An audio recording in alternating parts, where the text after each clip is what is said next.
నమస్కారం. జిల్లా సమగ్ర నివేదికకు స్వాగతం. ఈ కార్యక్రమం ద్వారా ఆయా జిల్లాల అభివృద్ధి కార్యక్రమాలు, ముఖ్య ఘటనలు తదితర విషయాల గురించి మనం తెలుసుకుంటున్నాం. ప్రస్తుతం మెదక్ జిల్లా నుంచి మా ప్రతినిధి రమేష్ గారు అందుబాటులో ఉన్నారు. వారిని అడిగి మరిన్ని వివరాలు తెలుసుకుందాం. నమస్కారం రమేష్ గారు. నమస్కారం సార్. మెదక్ జిల్లాలో ఇటీవల చోటు చేసుకున్న సంఘటనలు ఏమిటి?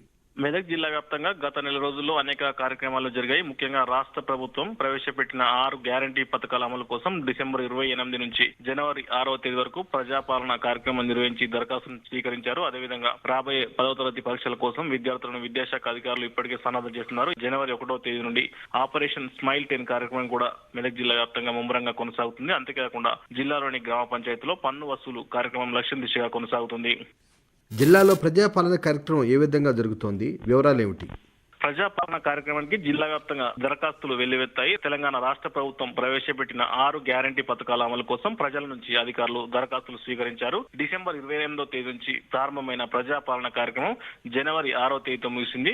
Medak MLA doctor Mynampally Rohit Rao, collector రాజర్షిషాలు పలు గ్రామాల్లో జరిగిన ప్రజాపాలన ప్రారంభ కార్యక్రమంలో పాల్గొన్నారు. ప్రజాపాలన కార్యక్రమంలో ముఖ్యంగా గృహజ్యోతి, పింఛన్లు, రైతు భరోసా, రేషన్ కార్డులు, ఇందిరమ్మ ఇండ్ల కోసం దరఖాస్తులు స్వీకరించారు. మెదక్ జిల్లాలో మొత్తం 469 గ్రామ పంచాయతీలో గ్రామ సభలు నిర్వహించి అవగాహన కల్పించారు.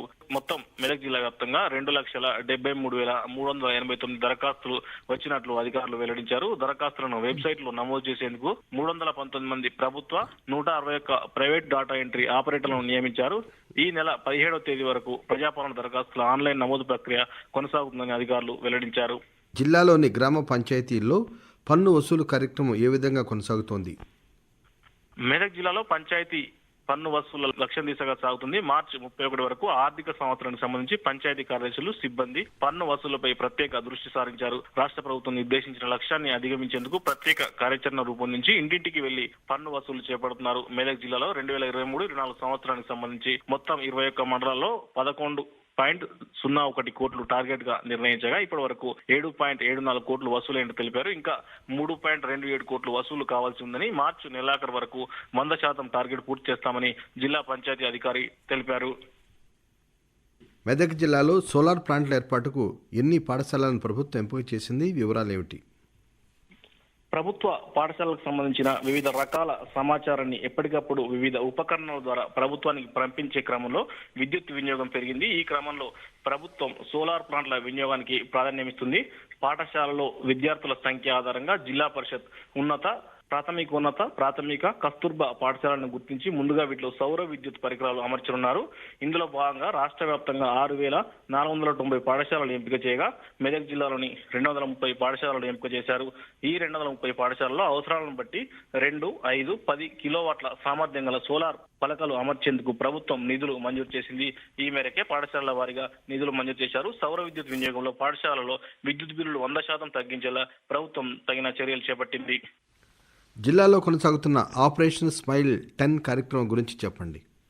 బాల కార్మిక వ్యవస్థ నిర్మూలన, తప్పిపోయిన చిన్నారులను తల్లిదండ్రులకు అప్పచెప్పి వారి జీవితాల్లో వెలుగు నింపేందుకు ప్రభుత్వం జనవరి 1వ తేదీ నుంచి ఆపరేషన్ స్మైల్ 10 కార్యక్రమాన్ని ప్రారంభించింది.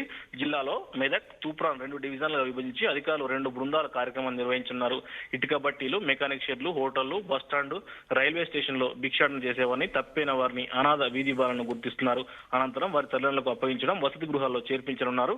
అనాథలైతే బాల సదన్, స్వచ్ఛంద సంస్థలకు అప్పగించనున్నారు. పోలీస్, లేబర్, స్త్రీ శిశు సంక్షేమ శాఖల ఆధ్వర్యంలో ఆపరేషన్ స్మైల్ 10 కార్యక్రమాన్ని నిర్వహించేందుకు ఏర్పాట్లు జరుగుతున్నాయి. రెస్క్యూ ఆపరేషన్లు చేపట్టి పిల్లలను గుర్తించాక stay home, child home, bridge స్వచ్ఛంద సంస్థలకు అప్పగించున్నారు. స్త్రీ శిశు సంక్షేమ శాఖల నోడల్ ఏజెన్సీగా మిగతా శాఖలు స్వచ్ఛంద సంస్థల సహకారంతో ఆపరేషన్ ముస్కాన్ కూడా చేపడతారు. అదండి మెదక్ జిల్లా నుంచి మా ప్రతినిధి రమేష్ గారు అందించిన జిల్లా సమగ్ర నివేదిక. మరి మరో రోజు మరో జిల్లా సమగ్ర నివేదిక విందాం. అంతవరకు సెలవు. నమస్కారం.